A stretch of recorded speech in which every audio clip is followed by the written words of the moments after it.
अस्सलामु अलैकुम वरहमतुल्लाहि वबरकातुहू।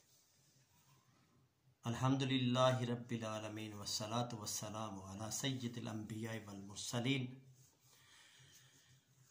अन अबी उमामतल बाली रज़ियल्लाहु तआला अन्हु क़ाला समिअतु रसूलल्लाहि सल्लल्लाहु अलैहि व आलिहि वसल्लम यक़ूलु इक़राउल क़ुरआन फ़इन्नहु याति यौमल क़ियामति शफ़ीअन लिअस्हाबिही।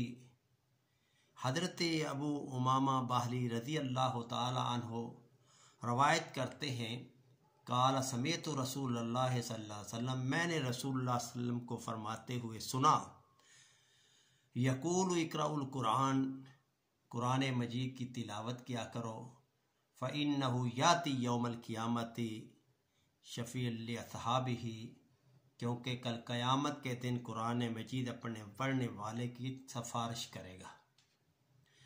इंसान के अपने अमल से बढ़कर कोई ऐसा अमल नहीं जो उसके काम आए। तिलावत कुरान मजीद इंसान का ऐसा अमल है जो रोज़े क़यामत के काम आएगा, बल्कि कुरान मजीद अपने पढ़ने वाले का सिफारिशी बनकर आएगा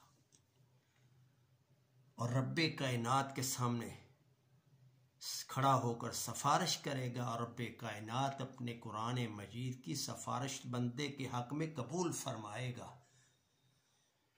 याद रखें, सिफारिश करने वाले की सिफारिश भी उसे ही नफ़ा देगी जिसके आमाल अच्छे होंगे, नेक होंगे, साले होंगे।